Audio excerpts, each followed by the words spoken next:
হযরত লোকমান বলেন, ইয়া বুনাইয়া, ও আমার কলিজার টুকরা, আমার নয়নের পুতুলি, ইন্নাহা ইন তাকু মিসকালা হাববাতিন মিন খারদালিন ফাতাকুন ফি সাখরাতিন আও ফিস সামাওয়াতি আও ফিল আরদি ইয়াতি বিআল্লাহ। কত বড় কথা! ও আমার কলিজার টুকরা সন্তান, শোনো, একটা অণু, একটা পরমাণু, একটা রেণু, বুঝতেছেন কথা? বুঝতেছেন? একটা সরিষার দানা যদি পৃথিবীর কোন পাথরের ভিতরে পলায় থাকে, যদি সেটা মহাশূন্যে কোথাও হারায় যায়, অথবা মাটির পরতে কোথাও যদি লুকায়িত থাকে, ইয়াতি বিআল্লাহ, আল্লাহ পাক ওটাকে হাজির করবেন। একটা সরিষার দানা যদি পলায় না থাকতে পারে, সেটা যদি আল্লাহ দেখেন, তুমি যুবক বেশ্যাবাড়ি যাও, আল্লাহ দেখেন না? তুমি ফেন্সিডিল খাও, আল্লাহ দেখেন না? তুমি তাফসীরের বিরুদ্ধে আন্দোলন করো, মিছিল করো, আল্লাহ দেখেন না? ছেলের বুঝাও,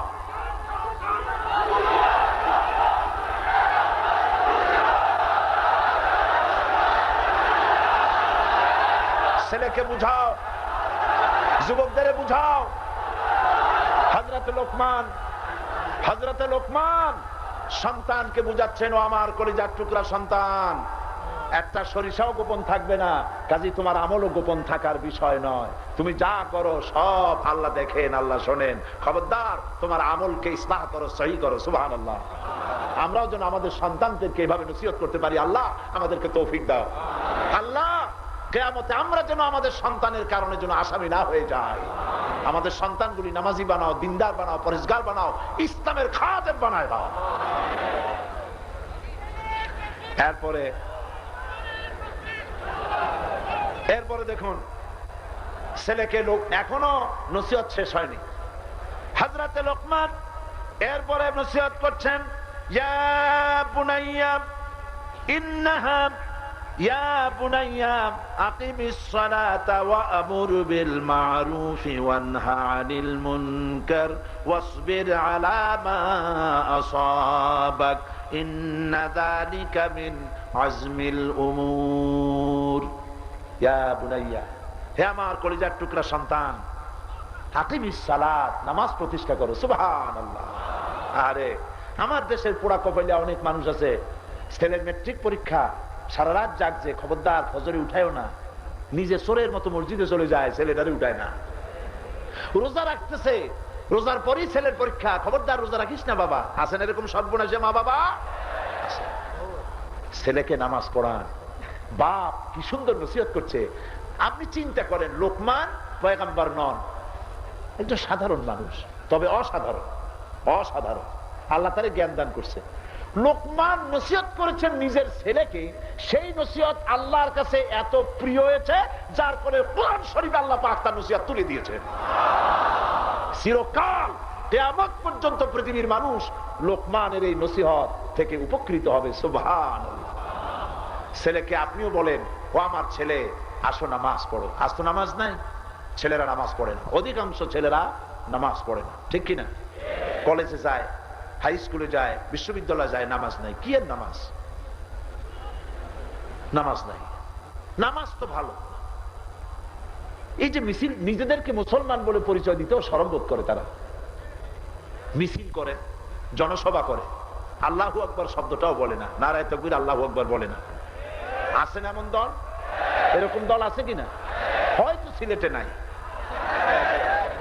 আচ্ছা বাবা, মিছিল করো, হাজারো স্লোগান দাও, নারায়ে তাকবীর আল্লাহু আকবার স্লোগান দেওয়া যায় না কেন? এ কথা নেতাদের জিজ্ঞেস করতে পারো না কেন? নেতাদের বলতে পারো না যে আমরা মুসলমান সন্তান, আমার মাও মুসলমান, বাবাও মুসলমান, আমাদের দেশটাও মুসলিম দেশ, তো হাজারো স্লোগান আমরা দিতে পারি, নারায়ে তাকবীর আল্লাহু আকবার স্লোগান দিই না কেন? এই প্রশ্নটা মনে জাগে না কেন বাবা? জাগা উচিত না? জাগা উচিত না? আল্লাহু আকবারই তো আমার জীবনের শ্রেষ্ঠ স্লোগান। আমরা যখন জন্মগ্রহণ করেছি পৃথিবীতে, আমাদের কানে প্রথম কথা এসেছে কি? বলেন জোরে। আযানের প্রথম শব্দ কি? ইকামতের প্রথম শব্দ কি? নামাজের প্রথম শব্দ কি? জীবনের শেষ নামাজ কোনটি? জানাজা। এই জানাজার প্রথম শব্দ কি? শেষ শব্দ কি? এর সিগনিফিকেন্স কি? সিগনিফিকেন্স হলো তুমি মুসলমান, তোমার জন্ম থেকে শুরু করে মৃত্যু পর্যন্ত তোমাকে ঘোষণা করতে হবে আল্লাহু আকবার। বলেন তো গায়ের জোর দিয়ে আল্লাহু আকবার। এরকম হবে না, সমস্ত শক্তি দিয়া বলেন আল্লাহু আকবার।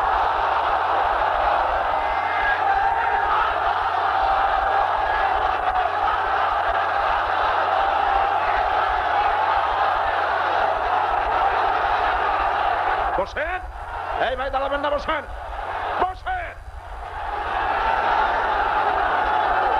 এটা ঠিক না, এটা ঠিক নয়। আপনারা বসুন, দাঁড়াবেন না,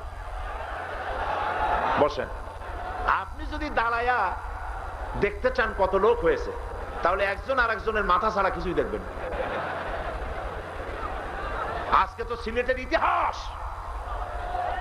শাহজালালের পুণ্যভূমির আজকে তো ইতিহাস হয়ে গেছে। গোটা সিলেট ডেডলক হয়ে গেছে আল্লাহর বান্দা দিয়া। আলহামদুলিল্লাহ। কে ঠেকাবি আল্লাহর কোরআন? আল্লাহর কোরআন ঠেকানো যাবে? যাবে না, বন্ধ করা যাবে না। কোরআনের আওয়াজ উঠেছে, কালিমাতুল্লাহি হিয়াল উলিয়া, কিয়ামত পর্যন্ত টিকে থাকবে। বলো সুবহানাল্লাহ। সুতরাং আল্লাহু আকবারের স্লোগান যারা দিতে পারো না, নেতাদের কাছে জিজ্ঞেস করো যে কপাল পুড়লো কেন, আল্লাহু আকবার দিতে পারি না কেন। যদি দিতে না দেয়, এমন দলের কপালে লাথি মেরে বেরিয়ে আয়, মুসলমানদের কোলে ঝাঁপায় পড়।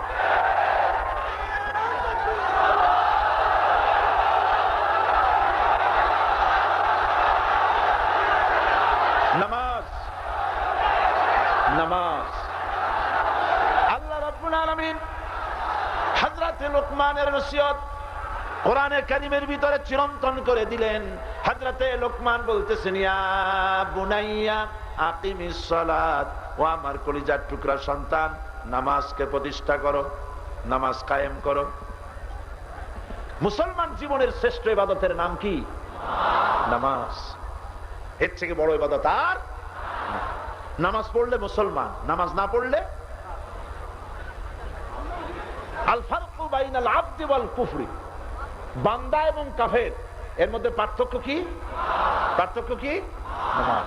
যে নামাজ পড়লো সে আল্লাহর বান্দা, যে নামাজ পড়লো না কুফরি করলো। কি করলো? মান তারাকা সালাতান মুতাআম্মিদান ফাকাদ কাফারা। নবীজি বলেন, যে ব্যক্তি ইচ্ছে করে নামাজ ছেড়ে দিল সে কুফরি করলো। আল্লাহর নবী বলেছেন, কিয়ামতের দিন সর্বপ্রথম রব্বুল আলামিন নামাজের প্রশ্ন করবেন। এই নামাজের প্রশ্নে যে কামিয়াব হবে, সব জায়গায় সমস্ত ইবাদত তার মঞ্জুর হয়ে যাবে। আর নামাজ এই প্রশ্নের জবাব যে দিতে পারবে না, তার কোনো আমল আল্লাহর দরবারে মঞ্জুর হবে না। নামাজ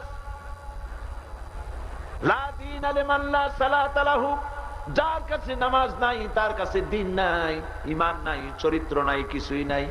আমার বন্ধুগণ, আল্লাহ পাক কোরআন শরীফের মধ্যে বলেছেন, এই নামাজ নিয়ে কিয়ামতের দিন জাহান্নামীদেরকে প্রশ্ন করা হবে। ইয়াতাসাআলুনা আনিল মুজরিমিন মা সালাকাকুম ফি সাকার ক্বালু লাম নাকু মিনাল মুসাল্লিন ওয়া লাম নাকু নুতঈমুল মিসকিন।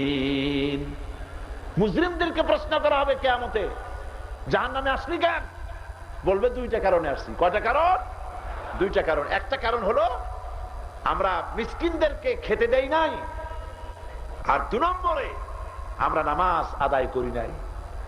নামাজ আদায় না করলে পরে জাহান্নামে যেতে হবে। রাসূল করিম সাল্লাল্লাহু আলাইহি সাল্লাম জীবনের শেষ কথা বলে গিয়েছেন, নামাজ, নামাজ। আমার উম্মতেরা নামাজকে ছেড়ে দিও না। আমার বন্ধুগণ, যেই নামাজের জন্য আল্লাহর নবী মুহাম্মদ রাসূলুল্লাহ সাল্লাল্লাহু আলাইহি ওয়াসাল্লাম জীবনের শেষ কথা বলেছেন, আস-সালাত, আস-সালাত ওয়া মা মালাকাত আইমানুকুম, নামাজ, নামাজ। আমার উম্মতেরা নামাজ ছেড়ে দিও না। আর আল্লাহ পাক কোরআন শরীফের ভিতরে 82 জায়গায় বলেছেন, নামাজ আদায় করো, আকিমিস সালাত, নামাজ প্রতিষ্ঠা করো, নামাজ আদায় করো। বন্ধুগণ, এই নামাজের জন্য সন্তানদেরকে নসিহত করেন, নিজেরাও নামাজ আদায় করেন। মসজিদে মসজিদে যান, নামাজ ছেড়ে দিবেন না। নামাজ ছাড়লে মন্ত্রী হন, স্পিকার হন, এমপি হন, আর যেই হন, আল্লাহর দৃষ্টিতে নামাজ না পড়লে আল্লাহর দৃষ্টিতে মুসলমান না, মুসলমান না, মুসলমান নয়। জীবনেও আর নামাজ ছাড়বো না, এই কথা ওয়াদা করা যাবে? যাবে? সকলে দুই হাত উঁচু করেন, দুই হাত বলেন, ইয়া আল্লাহ, কোরআনের মাহফিলে তোমার পবিত্র নামে শপথ করি, কসম করি, ওয়াদা করি, যতদিন পর্যন্ত মালাকুল মউত আমার মাথার কাছে না আসতেছে ততদিন পর্যন্ত ফরজ নামাজ, ফরজ রোজা, শরীয়তের ওজর ছাড়া আর ছেড়ে দেব না, আর ছেড়ে দেব না, আর ছেড়ে দেব না। এবার চিৎকার দিয়া বলেন, ইয়া আল্লাহ, আমার আজকের এই ওয়াদা আমার মৃত্যু পর্যন্ত পালন করার তৌফিক দাও।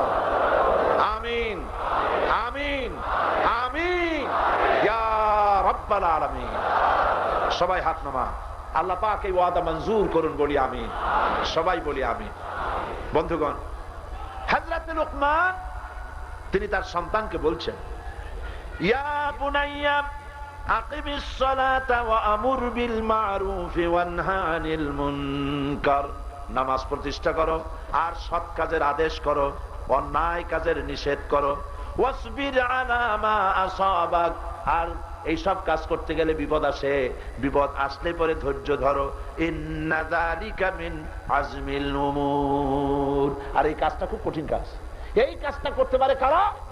যাদের বুকের পাটা আছে, হিম্মত আছে, যারা ইসলামের জন্য কমিটেড, ডিভোটেড, কেবলমাত্র সেই সব লোকেরাই এই কাজ করতে পারে। কোনটা? ওয়ামুর বিল মারুফ ওয়া নহা আনিল মুনকার। ভালো কাজের আদেশ করো, অন্যায় কাজ থেকে মানুষকে ফিরাও। আজ এই কাজটি সমাজের মধ্যে চালু নাই। আছে চালু? আছে চালু? দেখেন না সিনেমার পোস্টার, সিনেমার পোস্টার। এদেশে সিনেমা কি বলে, ব্রিটিশ পিরিয়ডেও সিনেমা ছিল, ছিল না? পাকিস্তান আমলে ছিল না? এখনো আছে। কিন্তু এত বিশ্রী সিনেমার ছবি, এত উলঙ্গ নগ্ন ছবি এই দেশের ইতিহাসে কোনোদিন রাস্তায় টানানো এ জাতি দেখে নাই। ঠিক কিনা বলেন? কি সব বিশ্রী সিনেমা শুরু হয়েছে। রাস্তায় চলতে গিয়ে বাবা তার যুবতী মেয়ে নিয়ে যাতায়াত করার সময় যদি দেওয়ালের দিকে তাকায়, লজ্জায় বাপের মাথা হেট হয়ে যাবে, মেয়ে মরে যেতে চাইবে। ভাই বোন একসঙ্গে রাস্তায় চলা কঠিন হয়ে গেছে। ঠিক কিনা? কি সব বিশ্রী বিশ্রী নাম। বোন কেন বেশ্যা, মা কেন ফকিরিনী, বাপ কেন আসামি, খাইছি তোরে। এই হচ্ছে সিনেমা। নাউজুবিল্লাহ বলেন, নাউজুবিল্লাহ। শয়তান চিল্লায় বলেন কি? ওয়ামুর বিল মারুফ, ভালো কাজের আদেশ করো, ওয়া নহা আনিল মুনকার, খারাপ কাজ থেকে ফিরাও।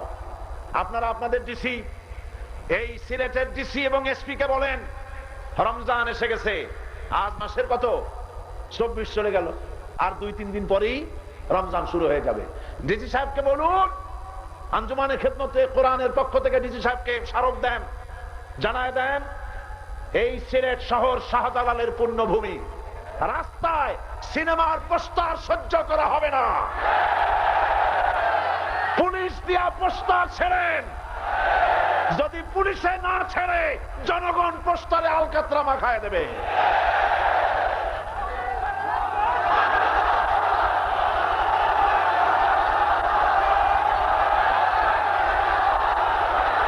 আজ মানুষের অন্যায় কাজের বাধা হচ্ছে না বলে আমার সমাজ খারাপ হয়ে যাচ্ছে। ঠিক কিনা?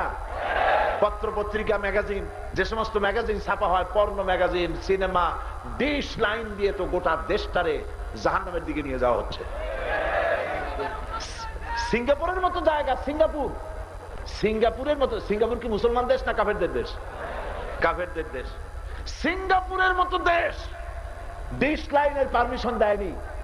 ডিশ শুধুমাত্র স্পোর্টস, ওয়াইল্ড লাইফ, প্রাণী জগৎ, খেলাধুলা, এগুলি ছাড়া কোন স্যাটেলাইটের মাধ্যমে অশ্লীল ছবি আমদানির কোন সুযোগ সিঙ্গাপুরে নাই, একটা কাফেরের দেশে। অথচ 12 কোটি মুসলমানের দেশে উমরা করিয়া হজ করে মাথায় পট্টি লাগাইয়া জাতিকে জাহান্নামের দিকে নিয়ে যাওয়া হচ্ছে।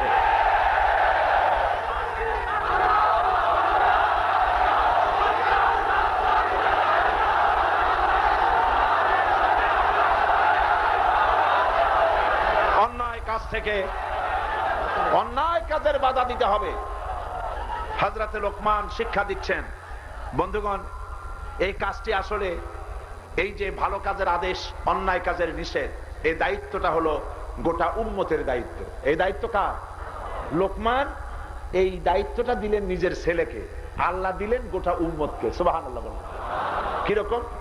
আল্লাহ পাক বলেন, কুনতুম খায়রা উম্মাতিন উখরিজাত লিন-নাসি তা'মুরুনা বিল মা'রুফি ওয়া তানহাউনা আনিল মুনকার। আল্লাহ বলছেন, তোমরা ইমামে আকওয়াম, তোমরা খায়রি উম্মাম। तमाम পৃথিবীর ভিতরে শ্রেষ্ঠ জাতি কারা? চিল্লায় বলেন কারা? শ্রেষ্ঠ জাতি কারা? আজ এরা নিজেদেরকে মুসলমান বলেও পরিচয় দিতে চায় না, পরিচয় হলো বাঙালি। আমার প্রথম পরিচয়, আমি মুসলমান। আমি বাঙালি হয়ে মরতে চাই না, মুসলমান হয়ে মরতে চাই, মুসলমান হয়ে বাঁচতে চাই। আমি আমার প্রথম পরিচয় শুনুন, এই দেশের 12 কোটি মুসলমানের পরিচয়। 1 নম্বর পরিচয় তারা মুসলমান, 2 নম্বরের পরিচয় বাংলাদেশের বলে তারা বাংলাদেশী, বাঙালি নয়। কারণ বাঙালি পশ্চিমবঙ্গেও আছে, এটা ষড়যন্ত্রমূলক স্লোগান। বাঙালি বললে পশ্চিমবঙ্গের বাঙালি না বাংলাদেশের বাঙালি বোঝা যায় না। এই জন্য পরিচয় দিতে হবে আমরা বাংলাদেশী। আমরা কি? আমরা বাংলাদেশী। আর জাতি হিসেবে আমি মুসলমান। মুসলমান হিসেবে আমি পরিচয় দিতে গৌরব বোধ করি। আমি মুসলমান হয়ে জন্মেছি, মুসলমান হিসেবে বাঁচতে চাই, মুসলমান হিসেবে মরতে চাই। সুবহানাল্লাহ। একটা জাতি বেঁচে থাকার জন্য তার সব থেকে বড় জিনিস হচ্ছে তার কৃষ্টি, তার কালচার, তার সংস্কৃতি। সেই সংস্কৃতি ভুলিয়ে দেওয়া হচ্ছে আজ রেডিও, টেলিভিশনে। আল্লাহর কোন নাম এই টেলিভিশনে নাই। তারপরে অগ্নি পূজা, মূর্তি পূজা, ছবি পূজা, এগুলি দিয়ে দেশ ভরে ফেলানো হচ্ছে। বিশ্ব ভালোবাসা দিবস ঢাকায় উদযাপন হলো, বিশ্ব ভালোবাসা দিবস। কি যুবক যুবতী কলেজ বিশ্ববিদ্যালয় বিশ্ব ভালোবাসা দিবসে পরস্পর পরস্পরে ফুল দেবে, সরোয়ার্দী উদ্যানের বাগানের মধ্যে গিয়া বাকবাকুম করবে। এ হলো বিশ্ব ভালোবাসা দিবস। হাসি। বিশ্ব ভালোবাসার বছরে একদিন ভালোবাসা দিবস পালন করা প্রয়োজন হতে পারে যাদের জীবনে কোনো ভালোবাসা নাই তাদের। আমার তো জন্মই হয়েছে ভালোবাসা দিয়া। আদ-দীন ওয়ান নাসিহা, ইসলামের মানেই হলো ভালোবাসা। সুবহানাল্লাহ বলো। দিন মানেই ভালোবাসা। ইসলামের প্রতিটি দিন ভালোবাসা। মুসলমানের প্রতিটি দিন মুরব্বীকে শ্রদ্ধা করার দিন, প্রতিটি দিন বাচ্চাকে স্নেহ করার দিন, প্রতিটি দিন ভালোবাসার দিন। সুবহানাল্লাহ বলো। এগুলি হলো হিন্দুদের সংস্কৃতি, কাফেরদের সংস্কৃতি। হাতে রাখি বন্ধন, পয়লা বৈশাখ উদযাপন, পৌষ মেলা, নবান্ন উৎসব করা, এগুলি মুসলমানের জন্য নয়।